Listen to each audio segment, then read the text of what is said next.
বাংলাদেশের মহান বিজয় দিবস উদযাপন করেছে যুক্তরাজ্যের ডার্বিশায়ার আওয়ামী লীগ।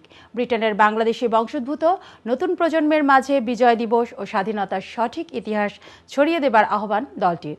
ডার্বিশায়ার থেকে ফিরে রিপোর্ট করেছেন আমাদের সহকর্মী লোকমান হোসেন কাজী। ডার্বিশায়ারের স্থানীয় আওয়ামী লীগ তার অঙ্গ সহযোগী সংগঠনের বিভিন্ন নেতৃবৃন্দ, শিশু, কিশোর ও মহিলাদের উপস্থিতিতে মঙ্গলবার ডার্বিশায়ারের একটি রেস্টুরেন্টে বাংলাদেশের মহান বিজয় দিবস উদযাপন উপলক্ষে এই অনুষ্ঠানের আয়োজন করা হয়। আলোচনা সভায় শুরুতেই পবিত্র কোরআন থেকে তেলাওয়াত করেন আলকাস মিয়া। পরে সমবেত কণ্ঠে বাংলাদেশের জাতীয় সঙ্গীত পরিবেশনের মাধ্যমে এই আলোচনা সভা অনুষ্ঠিত হয়।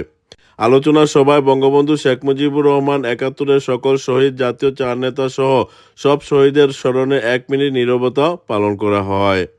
মহান বিজয় দিবসের তাৎপর্য নিয়ে অনুষ্ঠিত আলোচনা সভায় ডার্বিশায়ার আওয়ামী লীগের আহ্বায়ক আব্দুল শহীদ মাস্টারের সভাপতিত্বে ও মারজান উদ্দিন আহমেদের পরিচালনায় অন্যান্যদের মধ্যে বক্তব্য রাখেন ডার্বিশায়ার আওয়ামী লীগের আহ্বায়ক কমিটির সদস্য মিসবাহ চৌধুরী, বাচ্চু মিয়া, নুমান হোসেন, মতিন মিয়া, শহীদুল্লাহ, মফিজ আলী, শেখ মুজিবুর রহমান প্রমুখ। সবাই বক্তারা নতুন প্রজন্মের মাঝে শেখ মুজিবুর রহমানের আদর্শ, তার দর্শন ও স্বাধীনতার গৌরবগাথা ইতিহাস তুলে ধরারও আহ্বান জানান এবং বাংলাদেশের এই বিশেষ কান্তি লগ্নে স্বাধীনতা বিরোধীর হাত থেকে বাংলাদেশকে পুনরুদ্ধার করার অঙ্গীকারও ব্যক্ত করেন। Generation যারা আছে, the new generation, they need to know what happened in 1971. I think we need to teach our youngsters what went on. They need to learn the language as well. ভাষাটাও তুলে ধরা দরকার, রাখা দরকার। বিজয় দিবস কিতা, স্বাধীনতা দিবস কিতা, আমরা বাংলা ভাষা কিতা, সব কিছু তার একটা শিক্ষণীয় জিনিস উপহার দিতাম ভবিষ্যতেও। কত মানুষের রক্ত দিছেন আমরা দেশের লাগি, দেশ স্বাধীন করছেন।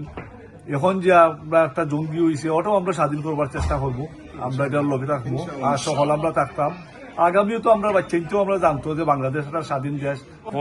একবদ্ধভাবে আমরা যাতে আবার আমাদের জননেত্রী শেখ হাসিনাকে, আওয়ামী লীগকে আমরা যাতে ক্ষমতা টানতে পারি, আমরা সেইভাবে আমরা সকলের একমত প্রকাশ করতেছি। 16 ডিসেম্বর আমাদের বিজয় দিবস, আর এই দিবস ইউকেতে এসে যে বাঙালিরা আমরা সব এইভাবে পালন করতে পারবো আমি আশা করি নাই, কিন্তু আমি চাই প্রত্যেক দিবসটা যাতে আমরা সব বাঙালিরা মিলে এভাবে উদযাপন করতে পারি। সবশেষে মুস্তাফিজুর রহমানের বিশেষ মোনাজাতের মাধ্যমে বিশ্ব মুসলিম উম্মাহ শান্তি, ভাষা আন্দোলন, মুক্তিযুদ্ধ সহ সকল গণতান্ত্রিক আন্দোলনের সকল বীর শহীদদের মাগফিরাত কামনা করে দোয়া করা হয়।